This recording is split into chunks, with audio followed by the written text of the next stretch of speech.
So, kamusta po mga ka-Streetwise? Ako po si Takero Miyamoto at welcome po sa aking munting channel. So, mga kababayan, meron po akong ipapakitang video sa inyo na itong si Sara Duterte ay parang bata. So, alam niyo yung asaran sa playground ng mga bata na parang nye, parang ganun. No, which is para sa akin, no? Ganitong klaseng tao ba ang gusto ninyo maging presidente? Sa 2028, parang bata. At alam naman po natin no, na ang isa po talaga sa pinakadahilan kung bakit nagsasagutan ngayon si Sara Duterte, si Franz Castro, yung Makabayan Black because of the confidential funds. So para sa akin mga ka-Streetwise, imbis na asarin ni Sara Duterte itong sila Franz Castro na parang bata, ay mas maganda siguro na pakitaan na lang ni Sara Duterte ng resulta ng confidential funds na ginasusan nga po ng almost billion of pesos na. So kung ipapakita sana ni Sara Duterte yung resulta ng confidential funds na itong sila Franz Castro, itong Makabayan Black ay parte po ng komunistang grupo ng mga armadong grupo, hindi ko lang kasi masabi kasi bawal sa YouTube. Yung mga grupo nga ni Joma Season, siguradong pahiya.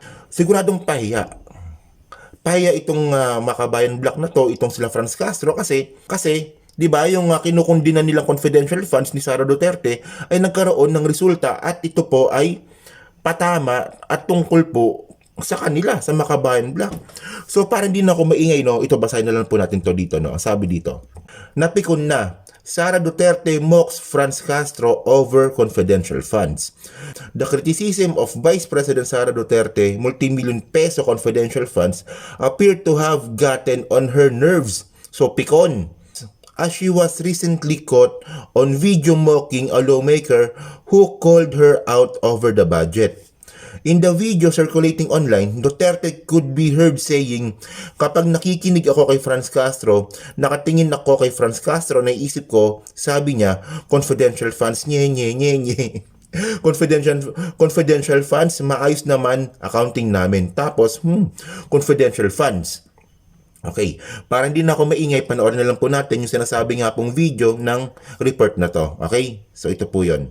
Pag nakikinig ako kay Franz Castro, nakatingin ako kay Franz Castro, naisip ko, sabi niya, sige siya, confidential funds, confidential funds. Ayos naman ang accounting, tapos, confidential funds. O, diba? O mga DDS. Ganitong klaseng tao ba ang gusto ninyo maging presidente? Well, ito hindi natin kinukundina si Sara Duterte as si Sara Duterte. Well, may mga maayos namang ginawa si Sara Duterte about sa DepEd at saka sa NTF-ELCAC. Syempre, nakita natin na si Sara Duterte ay nagbibigay po ng ayuda sa mga teachers, sa mga estudyante. And then, syempre, yung advocacy din ni Sara Duterte para nga kalabanin din po yung mga komunista. Pero yun, ibang usapan yun. Ang pinag-uusapan natin dito ay yung parang pagiging isip bata ni Sara Duterte at naniniwala ang mga DDEBs. Yung mga DDEBs, no? Yung mga DDEBak. Yung mga DDS, di ba, naniniwala sila kay Sara Duterte na ready na si Sara Duterte para maging presidente. Well, kung ganito lang po talaga yung papakita ni Sara Duterte na parang bata, I doubt. Medyo, teka lang. Siguro kailangan pa sigurong mag-aral ni Sara Duterte para mag-asam siya at pangarapin ninyong mga DDEBs na for the higher position or maging presidente. At syempre, isa rin po sa criticism natin kay Sara Duterte ay hanggang ngayon pa rin po ay wala pa rin po siyang pagkundina sa ginagawa po ng China, especially po sa West Philippine Sea. Wala pa rin. So yun lang po yun, no? Yun lang po yun. Hindi ito tungkol sa pagiging hater ni Sara Duterte. Ang pinag-uusapan natin dito, kung gusto ninyo at gusto ni Sara Duterte na maging presidente, kailangan niya maging politically matured. At ang pangat pa kasi dito mga kababayan, no, yung napili pa ni Sara Duterte na maging mentor sa politika ay si Gloria Macapagal Arroyo na siya po yung pinakawalang kwentang presidente sa history po ng Pilipinas. Okay, so ngayon, balik tayo ngayon sa issue natin. So ito yung sinasabi ko po sa inyo, no. Kung maalala po natin, no, bukod nga po sa Vice President siya rin po ang Secretary ng DepEd, siya rin po ang co-chairperson po ng NTF-ELCAC. So ito, basahin ko sa inyo, no. Ang sabi dito, Okay, ang sabi dito, noong May 2023 ito, no, ang sabi dito, Sara Duterte confirms new NTF-ELCAC posts education needed to fight deception. So, continue ha. Vice President Sara Duterte, currently Education Chief, confirmed her new post at the National Task Force to End Local Communist Armed Conflict, saying in a message that education is one of the greatest weapon in the government fight against insurgency. So ito na nga po yung punto ko dito mga kababayan. Si Sara Duterte po ay secretary ng DepEd and then co-chairperson din po siya ng NTF-ELCAC. So connected po ito dun po sa pakikipaglaban ng insurgency ng komunista sa mga eskwelahan. So ito nga po yung punto natin dito mga kababayan.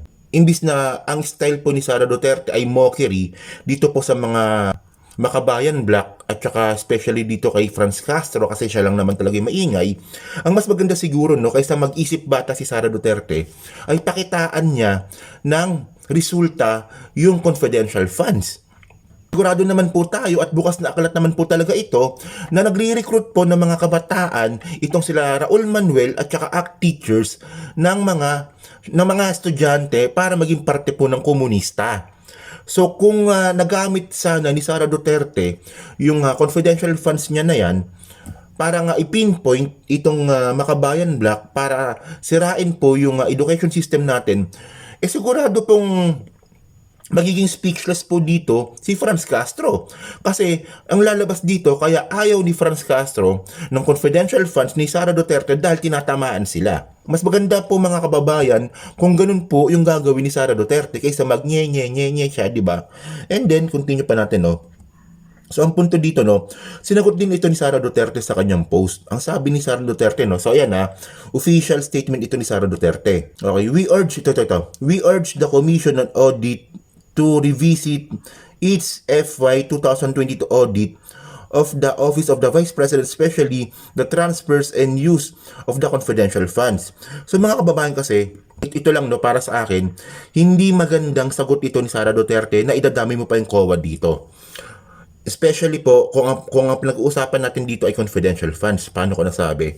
Alam naman po natin mga kababayan na ang confidential funds po ay hindi po yan na audit katulad po ng regular na budget po ng gobyerno. Kasi, base ito sa Joint Circular 2015-01 nung 2015. So ito po yung pinaka guidelines sa paggamit po ng confidential funds. At nakikita po natin dito, itong Intelligence and Confidential Fund Audit, ICFAU, ito po ay special unit lang po ng COA ang pwedeng makatingin. Actually, makatingin lang tingnan lang ang makatingin sa mga naggastos po ng confidential funds. And then, ang nakalagay din po dito, ang pinakatrabaho talaga ng ICFAU na yan ay retained for safekeeping all liquidation reports and supporting papers. So, ang ibig sabihin nito mga kababayan, yung mga pinapasa po ng mga papeles para makakuha po ng confidential funds ay nasa safe, nasa vault. So, hindi po ito basta-basta natitingnan ng kung sino-sino lang, kundi itong special unit lang po ng COA. At syempre, nagagastos lang po itong confidential funds. Ito, papakita ko sa inyo. Okay? Ito sa 4.8.1, purchase of information necessary for the formulation and implementation of program activities and project relevant to national security and peace and order. So, ito, ginagamit po yung confidential funds para po makabili ng mga necessary information. So, ibig sabihin nito mga kababayan, intel.